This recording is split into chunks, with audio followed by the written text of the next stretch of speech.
नाजरीन, खैरुद्दीन बारबरोसा बचपन में कुम्हार की भट्टी पर काम किया करता था। ये वो दौर था जब यूरोप वालों ने सारे समंदर पर कब्जा कर रखा था। यूरोप के कज़ाकों ने खैरुद्दीन बारबरोसा के भाई इलियास को एक बहरी लड़ाई में मार डाला। इसके बाद खैरुद्दीन के बड़े भाई उरूज ने समंदर की इन मुहिमों को अपने ज़िम्मे लिया। उरूज एक बेहतरीन जंगजू था। इसकी दाढ़ी शोले की तरह सुर्ख थी। उरूज मुख्तलिफ जजीरों में हिस्पानियों के साथ लड़ता रहा। इन लड़ाइयों में पहले इसका हाथ कट गया, फिर ये बहरी कज़ाकों और हिस्पानियों से जंग करता मारा गया। इसके बाद सबसे छोटा भाई यानी खिज़र, जिसे आप खैरुद्दीन बारबरोसा के नाम से जानते हैं, अपने भाई की कश्तियों का बेड़ा संभाला और उसी दलेरी और बेखौफी से इसने कज़ाकों का मुकाबला करने के लिए मगरिब का रुख किया, जिस जुर्रतमंदी से इसका भाई उरूज लड़ा करता था। इसने भी इसी जुर्रत का मुजाहरा किया। खैरुद्दीन की दाढ़ी भी शोले की तरह सुर्ख थी, लिहाजा इसे भी साथियों ने बारबरोसा का नाम दिया था। बारबरोसा का सबसे बड़ा दुश्मन ट्यूनिस का मुसलमान हुक्मरान हसन था। इसके अलावा भी बहुत से हुक्मरान बारबरोसा के खिलाफ थे। अफ्रीका में अगर कोई मुसलमानों का हमायती था तो वो सिर्फ एक शख्स, जिसका नाम अब्दुल अजीज़ था, जिसने हर बुरे वक्त में न सिर्फ बारबरोसा का बल्कि हर मुसलमान कुव्वत का बेहतरीन अंदाज में साथ दिया। जब खैरुद्दीन बारबरोसा ने अपने भाई उरूज के काम को संभाला तो उस वक्त शरसाल और ट्यूनिस शहरों में बारबरोसा के खिलाफ बगावत उठ खड़ी हुई। कोको शहर का हाकिम इब्ने काजी अपने हमायती कबाइलों के साथ बारबरोसा के खिलाफ खड़ा हो गया और इसके साथ ही तिलिमसान के हुक्मरान अबू हम्मू ने बारबरोसा पर हमला कर दिया और यूं अलजायर के वो इलाके जिन पर बारबरोसा का कब्जा था वो इससे छीन गए। सूरत हाल ये पैदा हो गई कि बारबरोसा अपने साथियों के साथ मशरिक की तरफ हट गया। बारबरोसा ने अपना एक नुमाइंदा तुर्की के सुल्तान सलीम की तरफ रवाना किया ताकि अफ्रीका के अंदर हिस्पानिया के अलावा जो मुसलमान दुश्मन कुव्वतें हैं इनसे मुकाबला करके न सिर्फ ये कि इनसे मुसलमानों की बर्बादी का इंतकाम लिया जाए, बल्कि इन्हें ज़ेर करके अफ्रीका के उन इलाकों में मुसलमानों को मजबूत और मुस्तहकम बनाया जाए। मिस्र से कुस्तुतनिया जाते हुए सुल्तान सलीम अपने लश्कर के साथ कुस्तुतनिया के करीब ही अनातोलिया के मैदानों में पड़ाव किए हुए था। सुल्तान उस वक्त अपने खैमे में अपने वजीर मोहम्मद के साथ किसी मौजू पर गुफ्तगू कर रहा था कि सुल्तान का चौबदार खैमे के दरवाजे पर नमूदार हुआ और सुल्तान को मुखातिब करके कहने लगा, सुल्तान मोहतरम, खैरुद्दीन बारबरोसा के 2 कासिद अभी अभी हमारे लश्कर में दाखिल हुए हैं और फिलफौर आपकी खिदमत में हाजिर होना चाहते हैं। वो अमीर खैरुद्दीन बारबरोसा की तरफ से आपके लिए कोई अहम पैगाम लेकर आए हैं। सुल्तान सलीम ने चौबदार से कहा, खैरुद्दीन की तरफ से आने वाले दोनों कासिदों को मेरे पास लाओ। इस पर चौबदार मुस्कुराते हुए बाहर निकल गया। थोड़ी देर बाद खैरुद्दीन के 2 कासिद अंदर आए। इसके बाद सुल्तान और वजीर मोहम्मद दोनों ने अपनी जगह से खड़े होकर पुरजोश अंदाज में इनका इस्तकबाल किया और इनसे मुसाफा किया। फिर इन्हें अपने सामने बैठने के लिए कहा। जब वो दोनों बैठ गए तब सुल्तान ने इन्हें मुखातिब किया, पहले तुम दोनों अपने नाम बताओ, इसके बाद मैं अपनी गुफ्तगू का आगाज़ करूँगा।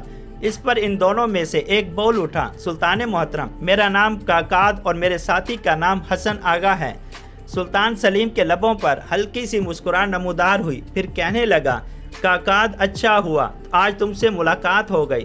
क्या तुम भी वही हो जिसे यूरोप के बहरी कुव्वतें शैतान शिकारी के नाम से याद करती हैं? काकाद मुस्कुराते हुए कहने लगा, सुल्तान मोहतरम, आपका कहना दुरुस्त है, मैं ही इस नाम से मशहूर हूँ। सुल्तान ने दूसरे कासिद हसन आगा से पूछा, क्या तुम ख्वाजा सराब हो? वो भी मुस्कुराकर कहने लगा, सुल्तान मोहतरम, आपकी गुफ्तगू से पता चलता है कि आप हमारे मुतल्लिक बहुत उम्दा और सही मालूमात रखते हैं। मैं वाकई ख्वाजा सरा हसन आगा हूँ। सुल्तान ने कहा, अच्छा तुम बताओ, तुम किस घर से मेरे पास आए हो? जवाब में काकाद ने अफ्रीका की सरजमीनों में खैरुद्दीन बारबरोसा के खिलाफ जो हालात नमूदार हुए थे तफसील के साथ सुल्तान और वजीर मोहम्मद को बता दिए।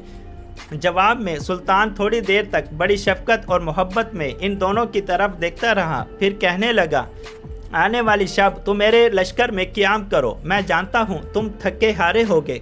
कल मैं तुम दोनों के मुतल्लिक फ़ैसला करूँगा। फिर ये बात जहन में रख कर आराम करना कि मैं तुम दोनों को मायूस नहीं करूँगा।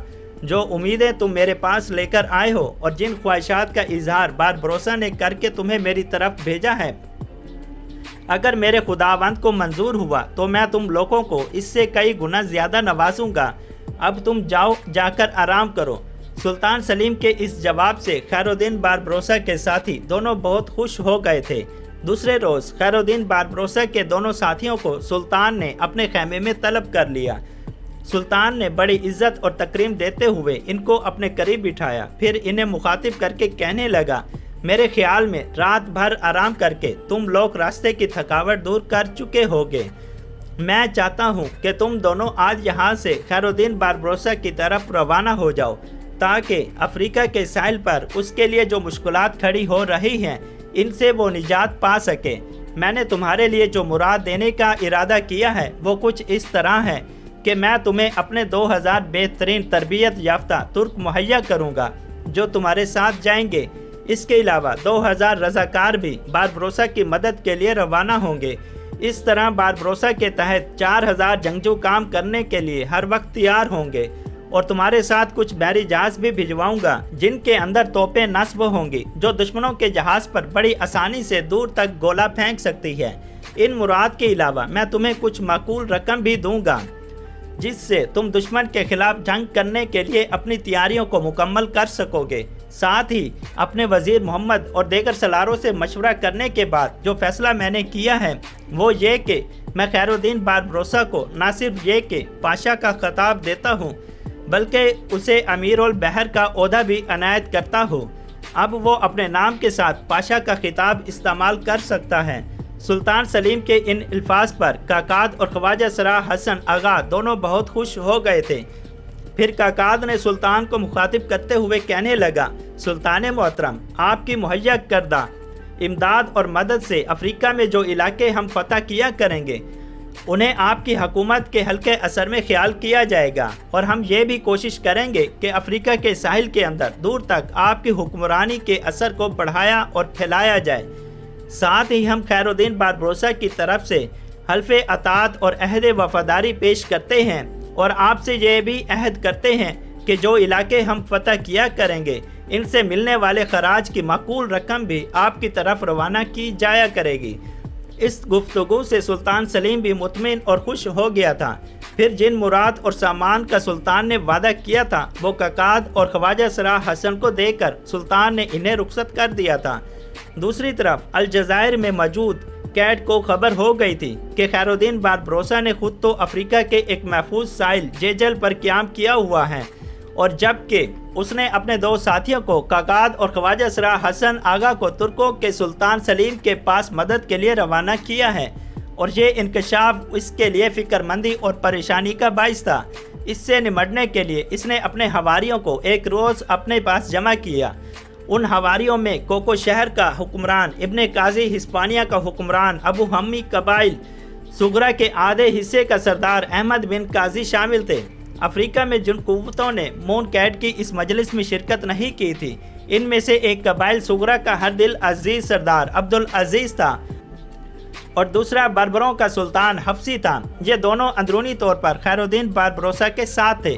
बहरहाल सारी मनफी कुव्वतें जब मून कैट के पास जमा हुई तब मून कैट ने इन्हें मुखातिब करते हुए कहा, मेरे साथियों, जो इंकशाफ मैं तुम पर करना चाहता हूँ वो ये है कि खैरुद्दीन बारबरोसा के दो साथी काकाद और ख्वाजा सराह हसन आगा हमारे खिलाफ तुर्कों के सुल्तान सलीम से मदद हासिल करने के लिए कई दिन पहले रवाना हो चुके हैं।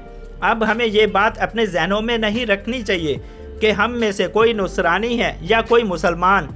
जो बात हमने अपने सामने रखनी है और जिस पर गौर व फिक्र करना है वो ये कि अगर तुर्कों का सुल्तान सलीम बारबरोसा की मदद करने पर तैयार हो जाता है तो याद रखना बारबरोसा के अलावा इन इलाकों में किसी की भी हुकूमत नहीं रहेगी। इसलिए कि तुर्कों की मदद से बारबरोसा न सिर्फ ये कि हम सबको निकाल बाहर फेंकेगा बल्कि मैं तुमसे ये भी कहता हूँ कि हम सब की गर्दनें काट कर कुस्तुनिया सुल्तान सलीम के पास रवाना हो जाएगा ताकि तुर्कों के यहाँ उसके वकार और उसकी इज्जत में इजाफा हो। मून कैट जब खामोश हुआ तो ट्यूनिस का हुक्मरान हसान, जिसे मौला हसान कहकर पुकारा जाता था, अपनी जगह से उठा और सबको मुखातिब करके कहने लगा, अगर खैरुद्दीन बारबरोसा ने तुर्कों से मदद तलब की है तो मून कैट हम तुम्हारे साथ वादा करते हैं अगर तुर्कों की मदद हासिल करके खैरुद्दीन बारबरोसा ने हम पर हमला आवर होने की कोशिश की तो ना ही कोई तुर्क यहाँ से बचकर जाएगा और ना ही आने वाले दौर में खैरुद्दीन बारबरोसा और इसके साथियों को बचकर भागने और जेजल में जाकर पनाह लेने देंगे। हम दूर तक इनका ताक़ुब करेंगे और हर एक की गर्दन काट कर अपने इन इलाकों को अपने लिए महफूज बनाकर रखेंगे। इसके बाद सलार मोनकैट की सरबराही में सारा लाया अमल तय किया गया कि खैरुद्दीन बारबरोसा अगर दोबारा अलजायर के वो इलाके जिस पर इसके भाई का कब्जा रहा था वापस लेने की कोशिश करे तो इससे किस तरह निपटना है और इसके खिलाफ जंग का लाया अमल कैसे और किस तरह तैयार करना है। ये मामला तय करने के बाद हिस्पानवी सिपह सलार मोनकैट ने अपने कुछ कासिद हिस्पानिया के शहनशाह चार्ल्स की तरफ रवाना किए और उससे तुर्कों और खैरुद्दीन बारबरोसा के खिलाफ मदद तलब की और उसे यह भी मशवरा दिया कि हिस्पानिया से आने वाली इमदाद और सामान इसके अलावा दूसरे जंगी सामान को समंदर में जो हिस्पानिया वालों का पनून नाम का जजीरा है वहां रखा जाए, जिसका कमांडर डॉन मार्टन था, और ज़रूरत के वक्त वो सामान डॉन मार्टन से कहकर अफ्रीका के साहिल की तरफ मुंतकिल कर लिया जाए। ये फैसले होने के बाद मोनकैट और डॉन मार्टन एक तरह से तुर्कों और बारबरोसा से मुतल्लिक मुतमिन हो गए थे, इसलिए कि अफ्रीका के तकरीबन सारे हुक्मरान उनका साथ देने के लिए तैयार हो गए थे। नाजरीन, ये किस्त अभी जारी है। इस किस्त का बकाया हिस्सा आप अगली किस्त में देखेंगे, इसलिए आप हमारे चैनल को सब्सक्राइब कर दें, बेल के बटन को ज़रूर दबा दें और वीडियो को भी ज़रूर लाइक कर दें। Thanks for watching. अल्लाह हाफिज़।